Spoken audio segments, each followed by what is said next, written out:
Olá! Este é o Ponto de Encontro e hoje nós vamos conversar um pouquinho mais sobre o tema verdadeira educação. De forma prática, como você pode aplicar isso na sua vida, na sua casa, ainda que você não saiba o que seja ou tenha descoberto recentemente o que significa a verdadeira educação. Então nós vamos conversar hoje com nossos convidados especiais que vão falar um pouquinho sobre a sua casa, sua família e como eles aplicam estes conceitos na família deles. Aqui está conosco o Rander e a Carol. Olá. O Rander é brasileiro, a Carol é colombiana e eles são casados há 12 anos. Eles têm uma família missionária com 4 meninas. A Laura e a Amanda são gêmeas. Tem 9 anos de idade. A Paula tem 7 anos de idade e a Suzana 3. Muito bem, sejam muito bem-vindos ao nosso programa e desde já obrigada por terem vindo. Nós é que agradecemos. Estamos muito felizes. Nós sabemos que a formação da identidade de uma criança, bem como a estruturação da personalidade dela, um caráter simétrico, coeso, não é feito por uma escola nem por uma instituição. É algo que tem que ser voltado para a família. Isso tem que acontecer dentro de casa. Algumas pessoas têm dificuldade com isso, não é? E é por isso que a gente está aqui conversando um pouquinho mais sobre os princípios da verdadeira educação. Nesse processo todo, é bom marcarmos que figura materna e paterna são essenciais e é por isso que vocês estão aqui hoje. A gente queria saber um pouquinho, Carol, primeiro de você, como é que foi esse processo da vida profissional para a vida de mãe? Bom, eu sou formada em publicidade e tenho uma pós em comunicação. Mas quando eu cheguei aqui ao Brasil, eu me deparei com um grande livro chamado a Bíblia. E quando começas a ler na Bíblia a importância da mãe, a importância de Maria na vida de Jesus, onde ela foi a responsável por criar um caráter simétrico, eu fiquei com muito medo, porque eu estava sendo sempre educada para uma vida de sucesso, uma vida onde você ganha dinheiro, onde você é bem sucedida no que você faz, e outros, você terceiriza isso da educação. Uma boa mãe seria aquela que dá boas coisas para suas filhas, uma boa escola, bons brinquedos, boa roupa. Mas quando eu entendi que não era somente isso, embora isso pode ser importante, mas não é o essencial, eu fiquei um pouquinho com medo porque não era a minha realidade. Eu veio dessa outra escola. E eu perguntei, como eu vou fazer isso? Devo confessar que eu chorei muitas noites, porque eu não me sentia capacitada para isso. Eu tinha um grande currículo na minha vida profissional, mas eu não tinha uma experiência de vida útil. Uma coisa de casa, de cuidar de criança, de cuidar de uma casa, de cuidar de um esposo. E Deus é muito misericordioso e vai nos ajudando dia a dia quando você dá a oportunidade. Você toma a decisão e Ele vai te ensinando a ser aquilo que Ele espera de todas nós, como mães. E nesse impasse eu vi que o tempo era uma coisa chave em toda essa história, porque não é suficiente algumas horas à noite, quando você já chega cansado de estar o dia todo lidando com 100 números de problemas e, querendo ou não, você termina descarregando isso nas crianças. Então, quando já como casal decidimos que eu não trabalharia mais e eu ficaria com as crianças, era agora a hora de me organizar. Eu já teria uma nova empresa, um novo emprego para a vida toda, que seria cuidar das crianças. E tem sido um desafio, mas eu acredito que estou me dando bem como uma boa gerente de casa. Amém. A gente aprende muito, todos os dias. Um aprendizado que não tem fim, não é? Isso. É gratificante ver os resultados. São pequenos resultados diários, são coisinhas que elas vão demonstrando. E isso gratifica, isso diz, olha, vocês estão no caminho certo, entendeu? Você falou uma palavra interessante que chama-se resultados. Não é? Quando se vê o que aquilo produz, e tem que ter uma produtividade, dá para mensurar, não é? Exato. Dá para ver o comportamento mudar, dá para sentir o clima da família. Isso anima a continuar. Muito interessante.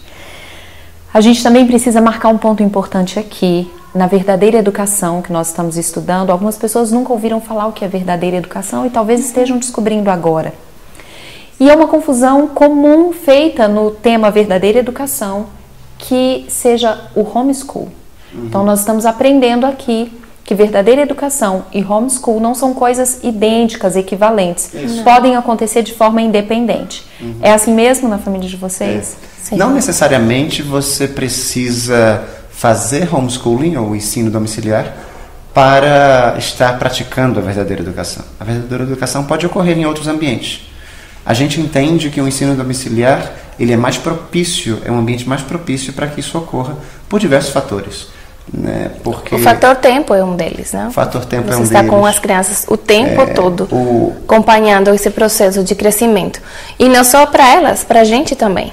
Eu acho que a verdadeira educação, às vezes a gente imagina, eu já estudei, então eu não preciso mais estudar. E na verdade não. A verdadeira educação envolve todos os membros da família, sendo pai, mãe, filhos, como o casal, como outras pessoas, tios, avós, que vão entrar dentro desse círculo familiar. Foi interessante você marcar isso, Carol, porque a verdadeira educação não é só para as crianças. Transforma a gente. A verdadeira educação tem um objetivo, né? Era o plano de Deus para modelar o caráter e fazer com que os seres humanos refletissem a sua imagem. E quando Deus atua, eu tenho percebido isso, ele nunca atua de maneira unilateral. Eu estou pensando nele. Não. A transformação do caráter dele também ajuda a modelar o meu. Sim. Então, se eu tenho uma criança que ela é birrenta, que ela é cheia de manhas, e se no começo eu não sei lidar com isso, a partir do momento que eu vou ensinando essa criança a como lidar com isso, eu também vou aprendendo a lidar com os momentos de explosão dela que precisam ser controlados. E papai e filho agora vão se tornar pessoas que sabem se controlar melhor com a ajuda de Deus. A Bíblia diz que nós somos transformados pela contemplação, por aquilo que a gente está no dia a dia observando. E é muito interessante ver como nessa verdadeira educação eles vêm ser um pequeno espelho para nossas falhas, muitas vezes. Às vezes a gente pensa, não, nós vamos criar pessoas muito melhores, mas na verdade quando eles ficam irritados, são impacientes, estão gritando, muitas vezes é o reflexo do nosso próprio caráter. E a verdadeira educação dá a oportunidade de você parar e fazer tudo de novo. Às vezes na escola não acontece isso. Se uma criança tem comportamentos errados, pelo ambiente, porque são muitas crianças, pouco tempo, a professora tem outras... tem um currículo a cumprir já programado. É mais difícil de você poder trabalhar esses aspectos na criança. Sim. E talvez você comece a rotular a criança. É porque ela é assim, é porque ela é assim. E muitas vezes o problema vem de casa. E as crianças e as pessoas nunca são e ponto alguma coisa. Não. Todo mundo pode ser transformado. Esse é o grande propósito da Bíblia. O grande propósito da educação é educar e redimir, né? Então, o propósito é restaurar as pessoas à imagem e semelhança de Deus. E é triste quando a gente vê, porque o seu filho é assim, porque seu Beltrano é assim, porque ele é assim. E hoje em dia, muito mais do que no passado, as crianças estão cada vez mais sendo rotuladas, contendo como se tivessem doenças, enfermidades, por ser uma coisa de conduta, de comportamento que pode ser transformado. E nós sabemos, na verdade, que quando se rotula, em especial as crianças, elas têm uma tendência, um desejo de atender à expectativa das pessoas que a amam. Exato. Então, se nós que somos os pais, né, essa figura de amor para elas, se nós rotulamos, elas vão atender a nossa expectativa. Então, se uma criança aceita que ela é birrenta, ela vai permanecer sendo birrenta, porque os pais já dizem, ela é assim. Exato. Uma vez eu li um livro muito interessante, eu não vou fazer propaganda do título, mas ele mostrava a diferentes tipos de educação. Então, mostrava como uma educação francesa e uma educação americana. Qual a diferença que ela mostrava no livro? E ela falava, na educação americana, a criança vira o centro de tudo. Então, você transforma a sua casa e protege tudo quando a criança vai nascer, para que esse seja o ambiente dela. Afasta os móveis, já se você tem uma mesa de centro não pode ter mais. Tiros enfeites, protetor, alto, tudo. Protetores nas tomadas, você muda o ambiente fogão, de casa para que se torne o ambiente da criança. Já na educação francesa, que eu acho que se parece um pouquinho com a verdadeira educação, não, a criança vem fazer parte de um ambiente onde o pai e a mãe tem que ser um. Isso é muito importante. Quando a gente decidiu que nós assumiríamos a responsabilidade da educação das crianças, nós vimos que nós tínhamos que estar em sintonia com isso. É o primeiro ponto. Se isso não acontece... Vocês dizem do relacionamento de vocês dois. Sim, Sim. marido e mulher. Pai e mãe juntos. A Bíblia tem uma regra clara, logo de início, né? Diz, e por isso deixa o homem, né? Seu pai e sua mãe se unem à sua mulher e os dois se tornarão uma só carne. O verbo mais importante aí não é unir-se a sua mulher e se tornar uma só carne, é deixa, né? E essa união aqui entre marido e mulher deve haver. Se não acontece a união, como costuma dizer na expressão popular, a maionese vai desandar, não vai dar certo. Quebra a sintonia, né? Exato. A criança sabe a quem recorrer. Mamãe, papai pediu para... Eu perguntei para papai se eu posso ir em tal lugar. E ele disse para perguntar para a senhora deixa? Vá, meu filho, vá. E papai talvez não tenha deixado ainda. A criança sabe, não, se seu pai não deixou, vá, depois eu falo com ele. Está entendendo? Coisas assim podem acontecer, onde pode ser uma coisa simples, uma bobagem, mas na cabecinha daquela criança está desautorizando a autoridade do pai. Ou ao contrário, pode acontecer também o papai desautorizando a mamãe. Então isso deve acabar. Só que nessa colocação do livro, falar uma coisa interessante que eu acho que se aplica ao que estamos conversando, era que na educação francesa existem limites. É o marco, e esse marco dos limites é a família. São as regras de casa. Porque cada família é um mundo. Sim. Então, assim, às vezes as pessoas me perguntam, Carol, como você faz para cuidar de 4? E eu falo, olha, a gente cria uma rotina, a gente tem regras em nossa casa que são nossas, e aonde a gente for, essas regras são vitalícias. Sim. De comportamento, de como elas devem se elas sabem que tem que obedecer aquilo, independente de onde estiver. Exato.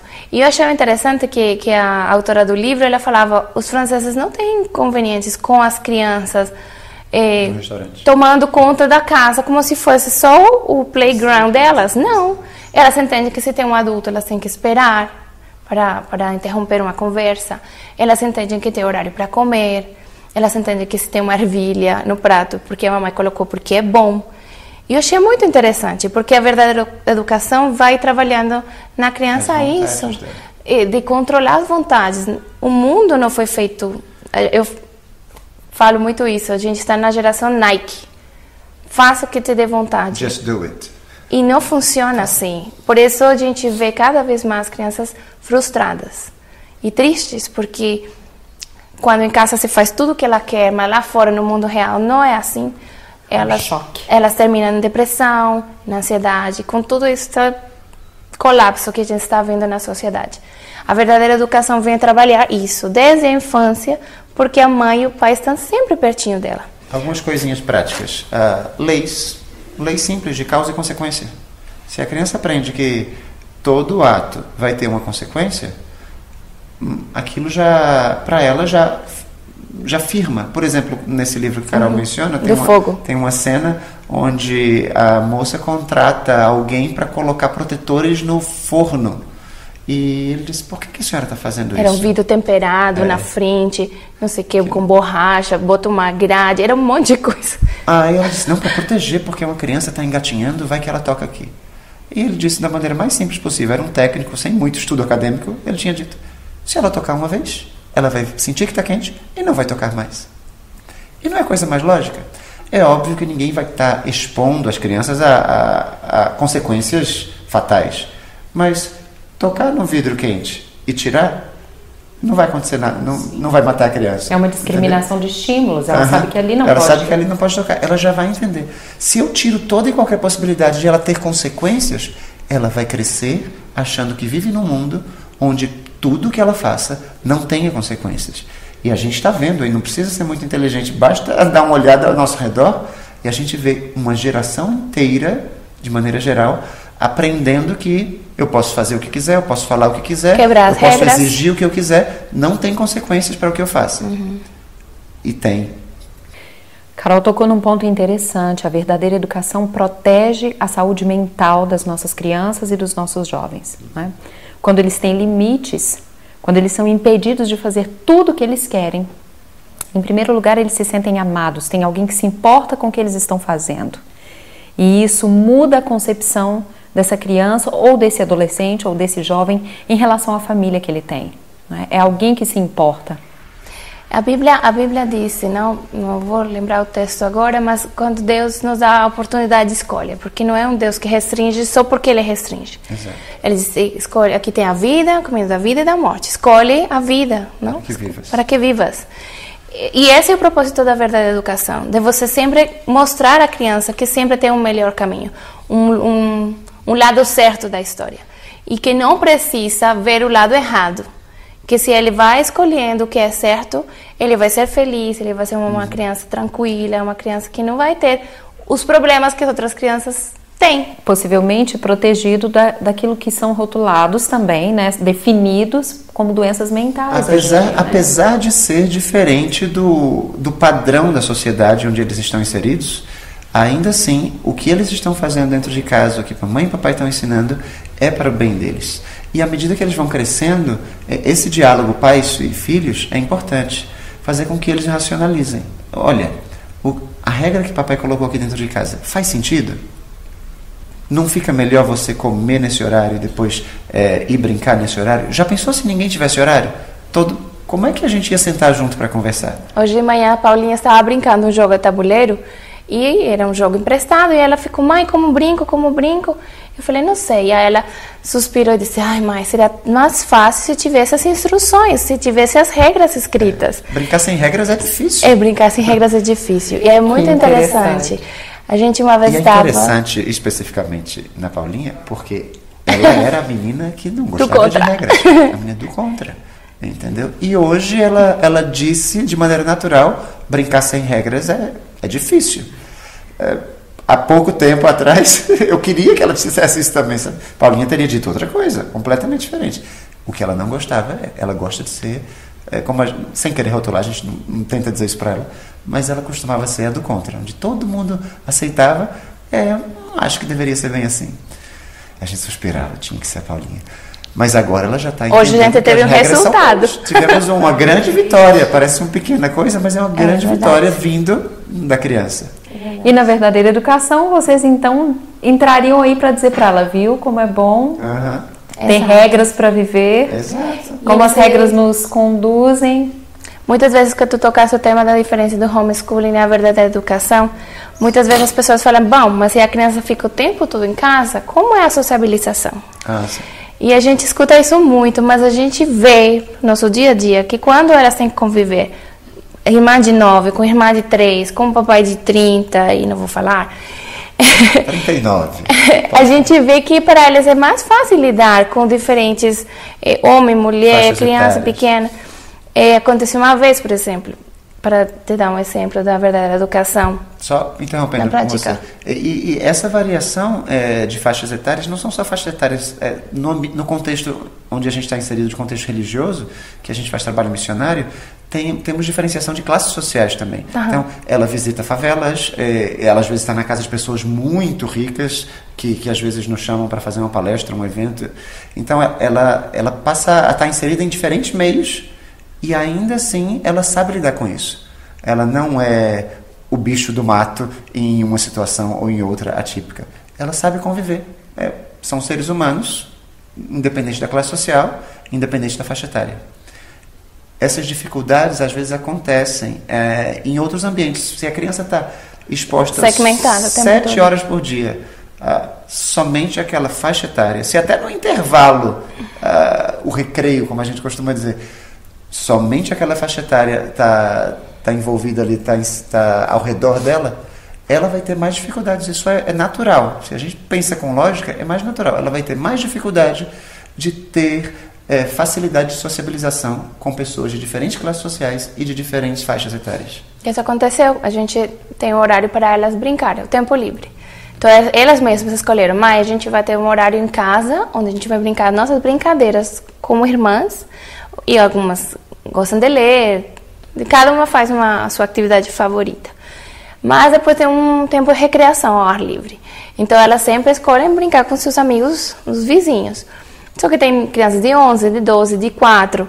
E é muito interessante que eu fico de olho, e elas sempre estão tentando harmonizar as diferentes idades dá para brincar. Os grandes querem sacar os pequenos. Não, eles falam que é café com leite. Esse é café com leite. Esse não brinca, não. E elas não, porque como elas convivem com as irmãs velhas e as mais novas... Sabe que dá para juntar todo mundo na brincadeira? Dá, então é interessante. Aí uma vez Paulinha, voltando a ela entrou e estava muito triste, porque uma criança tinha sido rejeitada da brincadeira e todo mundo começou a falar mal dela. E ela disse, eu fui lá atrás dele e disse, se você quer, eu brinco com você. Para ela não ficar sozinho. Então, isso, a verdadeira educação vai trazendo também valores na criança, vendo que em uma sociedade onde tem tantas pessoas diferentes, dá para conviver. Bondade de espírito, Sim. altruísmo, empatia com a dor do outro. Exato. Às vezes, quando você está dentro de outro ambiente, tipo escola, você termina estando sempre com a mesma classe social, com a mesma classe de crianças. E é mais difícil você ver as diferenças. Sim, sim. Um ponto que é bom a gente abordar é como começou tudo isso na nossa casa. Sabe? Não foi por acaso, assim, não foi da noite para o dia que a gente... Agora vamos fazer isso. Na igreja, certa vez, a gente viu alguém dando importância ao culto familiar. E a gente sabia que o culto familiar era alguma coisa importante. Mas nós praticávamos esse culto de maneira muito burocrática. Tem que fazer. Era como mais uma obrigação religiosa. Sabe quando você acorda, escova os dentes? Tem que fazer. Vai ao banheiro. Pois bem, o culto familiar estava ali, na rotina. Cada um lê um versinho da Bíblia, ou vamos ler uma historinha, faz uma oração e tchau. A partir do momento que a gente viu era uma semana sobre família, e era uma esposa de pastor pregando, e ela deu, parece que eu não sei se o nosso espírito estava mais preparado para isso, ou se as palavras que ela usou realmente foram bem tocantes, ela deu outra roupagem ao culto familiar. Extraiam as lições do culto para a sua família, veja... Para a vida prática. Para a vida prática. E a gente foi começando a fazer... E à medida que a gente vai lendo as histórias bíblicas, a gente já leu uma coleção em espanhol, né, de toda a Bíblia, de Antigo e Novo Testamento. E agora a gente está em outra coleção também, são histórias bíblicas recontadas para crianças. De Antigo e Novo Testamento também. Todos os dias a gente lê manhã e tarde com elas. E as histórias da Bíblia parece que saltam assim... Do papel. E o exemplo que a lição está dando foi o que aconteceu hoje aqui em casa. Parece que Deus sabe, Deus sempre sabe. Mas a gente está vendo de maneira muito mais notória as lições que a gente pode extrair para a nossa casa. Seja a história da formiguinha, quando durante o dia as meninas foram preguiçosas, ou o papai ou a mamãe foi preguiçoso. E a gente tem a oportunidade ali de dizer, olha, está errado a atitude que eu tive. A história do... E quem aqui foi preguiçoso hoje? Porque não é legal ser preguiçoso. Eu fui. E a gente pede perdão, e a gente pede ajuda de Deus para não ser.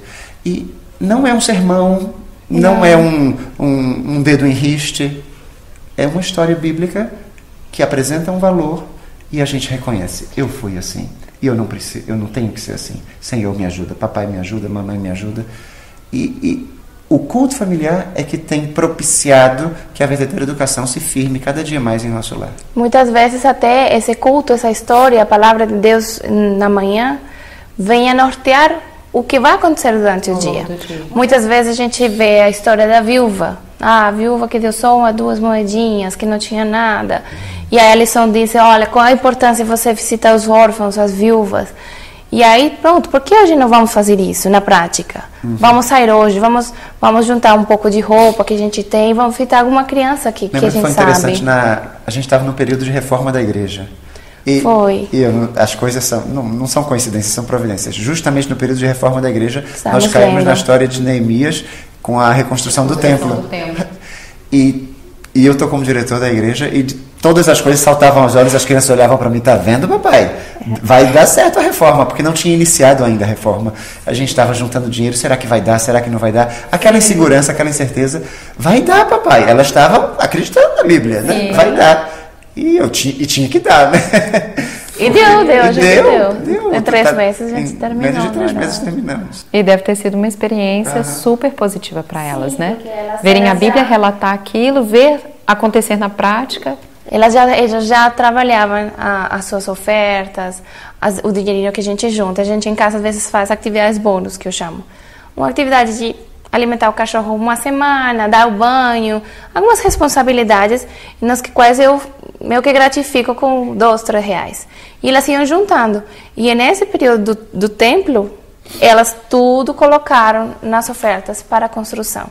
Porque elas viam na história assim, que as crianças traziam, as mães traziam, e eles se sentiram incentivados a isso. Já que você tocou nesse ponto, só para esclarecer, atividades bônus, onde elas ganham alguma coisinha. Mas, em geral, a gente tem uma rotina onde há certas atividades e que não são remuneradas, porque faz parte do bom andamento da família, toda a família deve fazer. E você, como membro integrante da família, também deve praticar. Eu não cresci num lar que me orientasse dessa forma. Eu cresci num lar que a minha mãe, por mais que eu a ame muito, e eu acredito que ela tenha feito o melhor, de acordo com o que ela conhecia até então, mas se eu era um menino bagunceiro e eu ouvia: sua gaveta está toda desarrumada. Aí eu ia com o rabinho entre as pernas para poder arrumar a gaveta. Ela dizia: deixa que você não sabe arrumar não, eu mesmo faço. E fazia no seu lugar. E fazia no meu lugar. Então eu só levava bronca por ser bagunceiro, e eu não tinha oportunidade de fazer porque ela fazia no meu lugar. E ela, como adulta, faria mais rápido, de fato.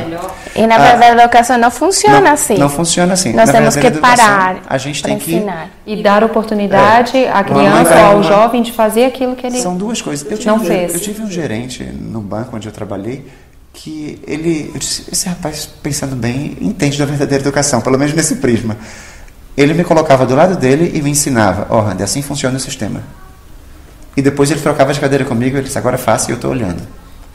E na terceira vez ele dizia: agora você já pode fazer sozinho. Então ele soube bem como é exatamente isso. Se você só diz para a criança: não pode fazer, você não sabe fazer nada, ela não vai fazer. Ou faça sem ensinar. Ou faça sem ensinar, ela vai fazer mal feito, ou vai ter mais dificuldade. E não vai ser orientada, né? Então faça junto com ela. Mas para fazer junto com ela, eu tenho que parar tudo que eu estou fazendo. O que a gente fala? Faça junto. Implicar o tempo, que era o que faça nós junto com ela. estávamos falando logo. Faça supervisionando-a. E depois de um tempo. E isso não é um dia só. Às vezes leva um tempo. Pode ser uma semana, pode ser um mês, às vezes pode ser um ano, dependendo da atividade. Faça junto. Supervisione. E depois você vai ter segurança que ela vai conseguir fazer isso por ela mesma. Para fecharmos, para uma família que está aprendendo agora sobre verdadeira educação e tendo os primeiros contatos com esse assunto, o que vocês diriam sobre por onde começar? Culto familiar. E rotina. Exato. Para nós mães é muito importante, porque a gente às vezes está acostumado a vir de uma empresa. E você já tem um horário para entrar, para sair, para almoçar. Mas quando você chega em casa, você não sabe fazer isso. Não aplica isso, que é tão válido. E rotina de acordar, de fazer o culto, de a gente ter um horário para comer.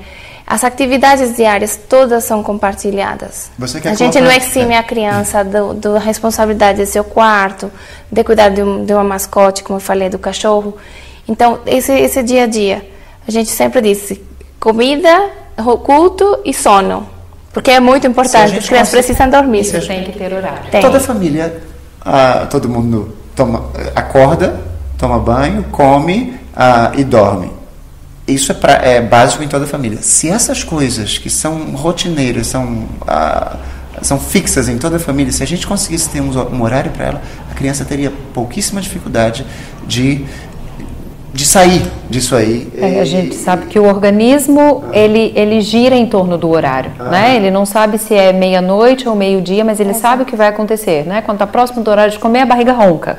Isso organiza a vida da criança e mentalmente, né, traz uma organização mental também. Dá paz para eles. E aí você vai ter tempo para fazer um monte de coisas. Que aí já vem a parte de conhecimento. Em casa, quando a gente organizou esses horários, a gente abriu um leque de informações e agora nós estamos usufruindo disso. Então a gente faz aulas de música com idiomas, a gente faz artes com ciência, a gente vai aprendendo da natureza, e porque a gente tem esses espaços livres. Tem tempo para encaixar. Tem tempo. Então aí vão entrando outras atividades. É o que o mundo chama de interdisciplinaridade. É um termo muito bonito de mesclar as disciplinas, que é muito complicado fazer num ambiente universitário ou até escolar. Dentro de casa você tem essa facilidade. Culinária com geografia. Elas aprenderam a fazer receitas e aprenderam a geografia, as capitais dos países. E é gostoso, porque tem que comer depois. Muito bom, muito bom. Infelizmente, nosso tempo acabou, mas eu gostaria de agradecer muito a participação de vocês. Obrigada. E foi de uma contribuição imensa para entendermos um pouquinho mais sobre a verdadeira educação. Eu queria agradecer você também por ter ficado aqui no nosso ponto de encontro. E se você tem alguma dúvida ainda sobre esse tema ou uma sugestão de algum outro tema que você gostaria que nós conversássemos, mande um e-mail para o endereço que vai aparecer no seu visor. Nós teremos o maior prazer em respondê-los. Muito obrigada por sua presença e até o nosso próximo ponto de encontro.